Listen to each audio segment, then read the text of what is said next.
Do you have a brilliant startup idea but are stuck in the launching phase? Are you feeling overwhelmed by funding, marketing, or just where to start? Don't let your startup idea stay grounded.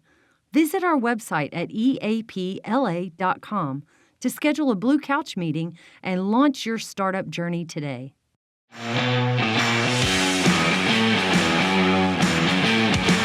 Welcome back to On The Cusp, another season. I got my co-host Matt Snyder with me here. Thank you, Dave. And this is going to be a first for us. Yeah, okay? this one's going to be because tough. Today we got Dr. Stephen Lokitz from the Center for Molecular Imaging and Therapy, one of my fellow comrades here at the BRF, and we're going to talk about a subject that Matt and I are not qualified to talk about.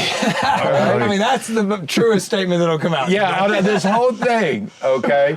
I mean, you're doing some pretty cutting edge stuff over there. And so what is the Center for Molecular Imaging and Therapy? Exactly what you said it is. Center for Molecular Imaging and Therapy. I didn't sell it. Exactly. No, that doesn't sell itself. No, I know. It is a molecular radiopharmaceutical research and development entity. BRF has been in this field for 30-something years now, in various shapes and forms. And the current iteration of CMIT is to be a research platform to help other collaborators bring forward radiopharmaceuticals to improve healthcare. Okay, so radiopharmaceuticals, that's the real key here. Yep, right? That's exactly what we do. So let's talk about that. Let's talk about, for somebody that knows nothing about this, how many people are doing this? Mm-hmm. What do radiopharmaceuticals do? Explain that. So it's a really large field. Something like 7 million doses or procedures have been done in the United States on an annual basis. So it's well adopted. But a lot of people don't necessarily know that they've just done a radiopharmaceutical procedure. So what a radiopharmaceutical is it's just a drug that we attach a small piece of radioactivity to it, so either we can track it through the body and see where it goes, or we can use it to provide therapy for a disease state. So the diagnostic part, that's been done for, that's what BRF started 30 years ago. We've been doing it for a long time in the United States. Things like cancer imaging, brain imaging, cardiac imaging. If anybody's gone to get a stress test at their cardiologist, they've probably been injected with some radiopharmaceutical. Okay, so the radiopharmaceutical part's been around, and it's been concept, developing. Yeah, the first radiopharmaceutical was 1940. So where are you taking the technology and using, which is unique? So what is happening is, for a long time, there was only a couple of radiopharmaceuticals that were available. Very powerful, very useful, drove the entire field. What we're seeing right now is an explosion of new radiopharmaceuticals coming out, being developed and being translated into the clinic. And that's for diagnosing new diseases or different diseases than we've been able to do in the past.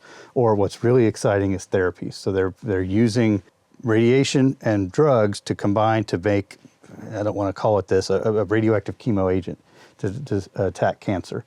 And it's what's really exciting is that because it's radioactive, we get to administer a much, much smaller dose than the chemotherapy. And so the systematic side effects for the patients are significantly less. And you're doing this right now, and a lot of people in Shreveport and Northwest Louisiana don't even realize you're making product, you're putting it on a plane because it's radioactive. It has a half-life, okay? But you're making product, you're putting it on a plane, and you're flying it all over the country. Yep, we're a pretty unique collection of resources and mission in the United States. There's lots of people that have pieces of what we do, and some places that have all the pieces that all the capabilities that we have, but there's very few places that have the mission and the intention that we have, where we want to collaborate and be what we call it, in our marketing purposes, we call it a one-stop shop for radiopharmaceutical research and development. So wherever an entity, a company, an academic collaborator, a big industry is in the life cycle of radiopharmaceutical, we can help them. Okay, so let's go back. I think that I'm going to keep making this go back 100 No, times. please. I want to understand this, and I want it to be clear. Okay, so someone has cancer. Mm-hmm. They've been diagnosed with cancer. Mm-hmm. They can go through chemo and everything and take on all the effects of that on their entire body. But what I think I'm hearing you say from a very uneducated mind in this is you can target that chemo to wherever my cancer is. So if I have cancer in my, I mean, what's a common one? Give me one. Well, the way to think about chemo, at least the way I do, and I'm sure some oncologists will cringe when I say it this way, but basically chemotherapy is you're trying to poison the tumor before you kill the patient with the poison. And so anybody who knows anybody who's been on chemotherapy, it's tough. I mean, I've seen it in my family. I'm sure you guys have seen it. It's not a fun 6, 9, 12 months, and that's if it's successful. Okay. Which is, unfortunately, it's not in a lot of cases here. What we're doing is we are at the molecular level, which means at the cellular level, we're not trying to poison things. We are targeting and directing our molecule that is carrying a radioactive warhead directly into the tumor. And That's so an interesting way to put it. Since I like since that. you're over there with your own reactor. Well, no, we don't have a reactor. We have a cyclotron. You have a cyclotron. We're not. But that's. I mean, that's the way to think about it. Is we're delivering the therapy inside the tumor itself, and so the radiation that we're using deposits its energy in the tumor and destroys the tumor. I don't want to say there's no side effects because there's always side effects with any drug that even aspirin has side effects. But it's because it's so targeted, it's so localized, and because the amount that we have to administer to the patient is so small, the rest of the side effects are significantly less. But you go one step beyond. You have your PET imaging center. Well, I would say one step before, because you have to see it before you can attack it. Okay, so we spot this cancer. Matt has a tumor on his neck that is cancerous. So instead of me taking chemo through poisoning my whole body, you're gonna take your PET scan, look at my... Yep, well, we'll see, is that the only spot? Because that's step number one. So if that's the only spot, then there's lots of options. There's surgical, there's external beam, and all of those have, surgery is a big deal. You're not, a lot of these surgeries, you're not popping up the next day and go back to work. But that's still the standard of care and it works. But what this does is it not only goes to the things that we see, but if there's something that's below the threshold of imaging, it's still going to attract that molecule because that molecule is designed to go to that type of tumor. So it'll find metastases that are below the visual threshold and in theory knock those out as well. So it basically knows to go hunting through your body that's exactly what it is. It's cancerous cells. Yep. So where you hear of people having successful treatments, which they think, and then that's right, coming back, there was there were cells missed. That's what we're using it for now. That's what the FDA approved, the very first application. The couple of drugs that are available, one's for prostate cancer and one is for neuroendocrine tumors, and it's for late stage disease because that's the way the FDA works. They always are going to rely on caution. You say, okay, let's use it in the patients that have run out of options first, and then we'll slowly roll it back. How many places in America are doing this right now? The therapies? So clinically, lots of places are doing it. So there's multiple, here in Shreveport, both LSU and Willis-Knighton. I'm not sure if Shumpert's doing it or not, but they're and the VA is doing these therapeutic procedures today. But they're not producing the actual radiopharmaceutical. No, they're not a radiopharmaceutical. So they're doing the therapy piece of it. Yep. But it takes somebody like you where they come to you and say, okay, we need this specific isotope to attack this cancer. Well, right. That's the two that they're doing now. Like I said, are prostate cancer and neuroendocrine tumors. But there's hundreds, if not thousands, of other types of cancer that need their own dedicated. So you're building. We're helping to build those. Absolutely. So. And then you send it out to hospitals all over the country to do the treatment. It depends. For most of these that we're working with right now, it's still in the research phase. So we're not sending them out for clinical work. We're sending them out for clinical trials, for testing in various guises, because we have to prove they work. And so we have the molecule, the cold molecule, which we know how that works. We have to put the radioactivity on it, which changes the molecule. And then there's a third piece because the attachment between the two. And so we have to prove that all three still work the same way that the independent pieces work. So where are you in that process? Have we proven that? We've proven it for the two that are approved, and then there's hundreds coming that are in various places in that pipeline, and we can help at any place on that pipeline. So building that together, putting the three parts together and proving this, is that what's unique to what's happening at CMIT? So what's unique about CMIT is that we have all the pieces under one roof. So you see, we have clinical imaging, which is critical because the whole point of this is to help patients, help people. And so I don't want to, so in some places, remembering and having that in our face every day that we're doing patient work reminds us what the importance is of what we're doing and why we're doing it. And so, you know, it's easy as a scientist to go down a rabbit hole and build a career on something. I shouldn't say it's easy. It's never easy to be a scientist, but nonetheless. Well, Matt and I didn't do it. Yeah, so. well, okay. I think it would be very hard to be a scientist. You know, we've got something that we're working on. We've got something, we have to remember that the goal is to help a person. Right. And it's great if we do things in the lab, but if we're not translating in the clinic, then, you know, we're doing esoteric science, and that's important too, but our goal is to get it to help people.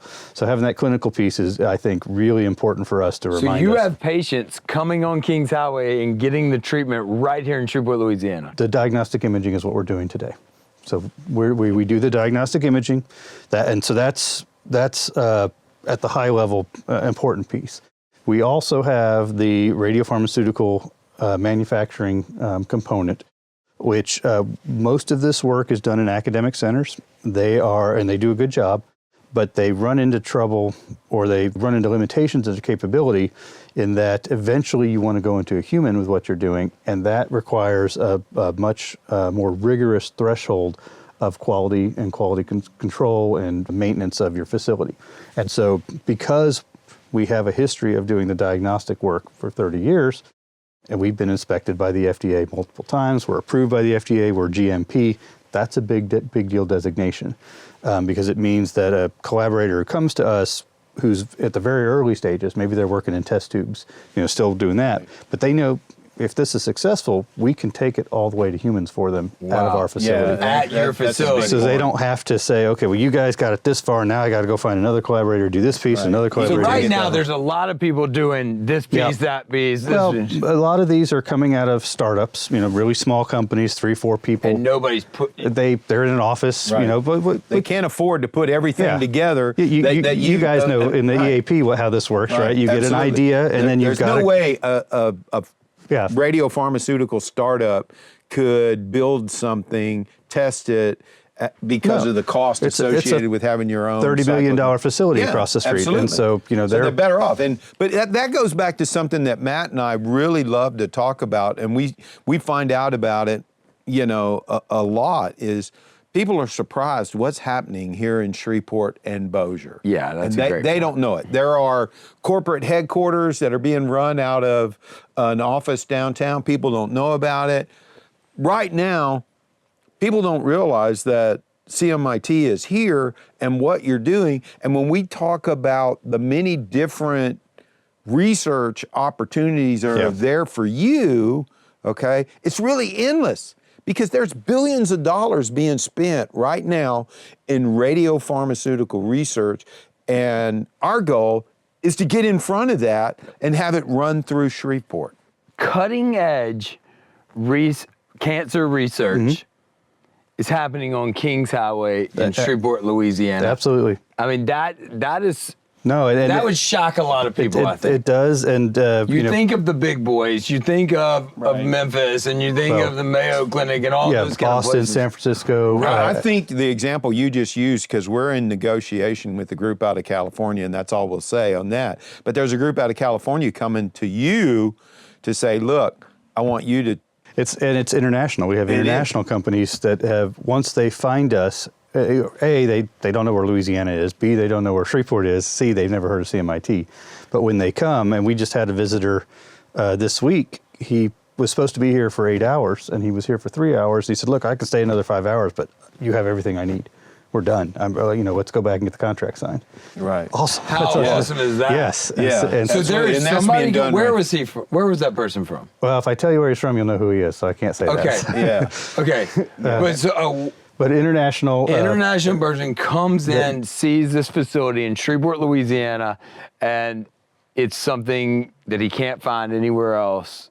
that may be a little too strong that he can't find it anywhere else, but he is they need something like this in the United States, and we can provide it for them. That's awesome. And so we're really excited. And this is a pretty technical field, you know, because we love it when you generate a new job and a new opportunity. And for you, as your activities grow, what are the type people you're looking for to hire to come into CMIT? So it's a pretty niche skill set that we're looking for, and we're always looking, and so we need scientists who are have experience with radiopharmaceuticals, and that's biology, chemistry, physics, medicine, pharmacy, all of those pieces to put this program together and make it successful. We have the pieces that we need now, but we're going to keep expanding and keep hiring. We need technicians and technologists, which are a little bit less niche, but they're still hard to find. But it's when we get a good person, we grab them and don't let them go. So if you're a Louisiana Tech chemistry grad, absolutely call me. Call you. Absolutely, right? we are always looking. If you're from University of Louisiana Monroe and you want to do nuclear pharmacy, call you. Absolutely, yeah. Okay. If you want to, it goes back to what we care about. Mm-hmm. We want to create technical opportunities in North Louisiana to where our children don't have to go to California or Europe to get a job in the field to do the things they want to do. And that's, I think, what's really truly exciting about what the potential is. I mean, the healthcare stuff, I mean, that's cutting edge. It's really exciting. It's going to change the way we treat cancer in this country, well, around the world. That's really exciting. But what the other piece is that we're seeing opportunities to make Louisiana at the forefront of the radiopharmaceutical industry. I was about to ask you, I mean, like, what I'm hearing, and like, you can tell me, Matt, I'm sure I'm going to go too far again, but the newest, hottest, most exciting developments in cancer are being researched right here at CMIT. Right. Is that fair to say? Yeah, and with that, you know, these companies are going to come here, work with us. They're going to hopefully have a permanent presence here because of the resources we bring to bear and offer to them. And with that then comes the next level. And so maybe we'll have support companies, we'll have different equipment companies that are building the different pieces companies, of equipment. Academic institutions in Louisiana will be able to use their resources to further this field, and both on the education side and you know in their and you do that a lot. You team with all academic institutions on research right now. That doesn't get publicized a lot because they don't want to talk about their research. No, and that's hard, and we have trouble publicizing some of these collaborations because the companies and like you said, the academic no, you can't talk about it until I publish, or you can't talk about it until I've got the patent, or you can't talk about it until we make our deal. So, okay, well, that's great. We know we're doing good work. Right. We want people to know we're doing good work too. So tell us exactly where we are now, and then the timeline of where CMIT is moving. So where we are is in CMIT, or where we are is the field? CMIT. Let's keep it local. Okay. Let's keep it home. Yeah. So we opened the new CMIT in 2022, and that's the building across the street. I'm not sure what direction from here, but across the street from Intertech 1 on Kings Highway. It's a cutting edge, purpose built facility, which is really thoughtfully laid out and efficient and effective to do the job that we say we designed it to do. So I think we're very pleased with that. Since 2022, we've been basically equipping it, bringing online the systems. We had to get FDA approval to become GMP, which means, but basically that we're doing things the right way, safely, effectively, and approved for human use. That took 13 months, and we couldn't start that until the doors opened. Right. So unfortunately, some of these things just take time, but we've made a lot of progress. We've gotten the clinical imaging and therapy program it's always been operational, but it's really humming now. We got a brand new PET CT camera last year that has been just fantastic. And that is seeing real patients that are coming to you local and from all around. And I think you told me the other day, you got patients coming from Texas now. We have patients calling us from around the country. So it's well, when we got it, it was the second camera of its type from United Imaging that was was placed in this country. The first one was in Huntsman in Utah, so that's pretty exclusive company. And so it has well, you guys probably don't want me to get into all the technical, but that's what I do. I'm a physicist, imaging Yeah. physicist, so I can No, I talk think about that's this really for about important, 30 like minutes. the But it things you have that nobody else has has. amazing, so it can see smaller things. It has better sensitivity, so we can inject less radioactivity into the patient and still get good signal. It has a really large axial field of view, so we can image a bigger chunk of the body in one step. And it has a larger bore, so the patients are more comfortable in it. You know, if you've ever had an MRI, those are pretty tight. If you're claustrophobic, that can be uncomfortable. And so our complaints of claustrophobia have plummeted with this scan. Wow. Which it's only 6 centimeters bigger. And it's like, oh, that's nothing. But then the patient's like, it's a huge deal, which is just shocking. But so the camera has been spectacular. So it's already getting through, like, doctors are telling patients this is the preferred way to go. The story that we tell that just shows the power of it is that this camera is rated to image patients that weigh up to 700 pounds.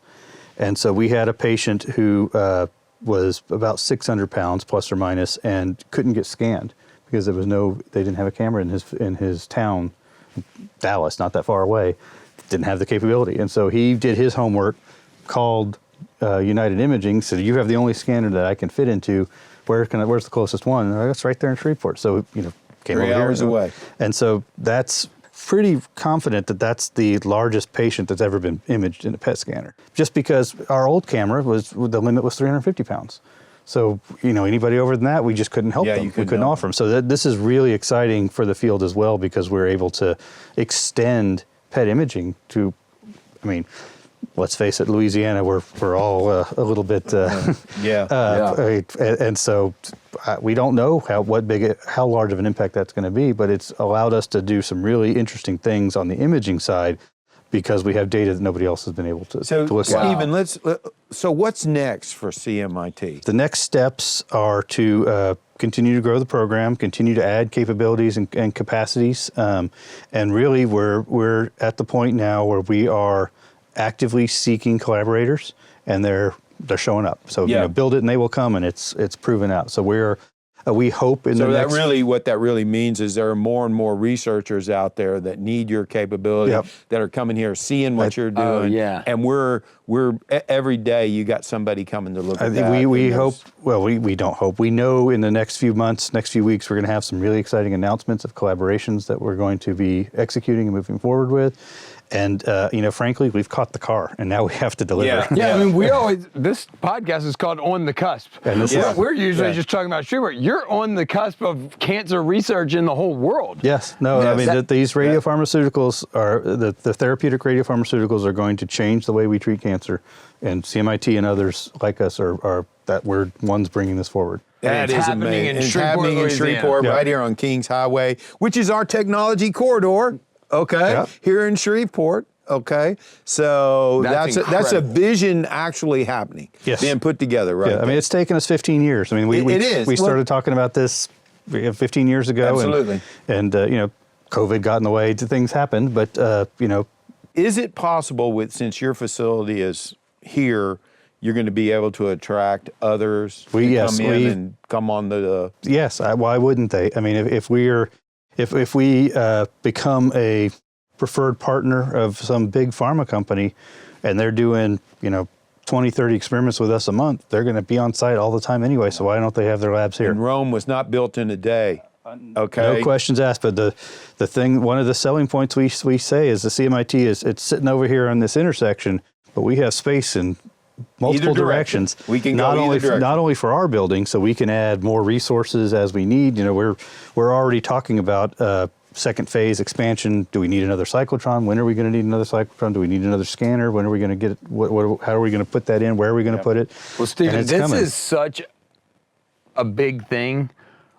We need to have you on. You need to keep us updated on this. I would love to come back. We'll do another one of these in a year or so. Well, I'm passionate about this. As you can tell, I could talk about this all day long, and so I appreciate the opportunity to share. And we're right here, so anybody wants to come visit us, I love giving tours. So just give us a call. We've got a custom-built, dedicated facility just to service this type of work. This has been great, Stephen. Thanks for coming. My pleasure.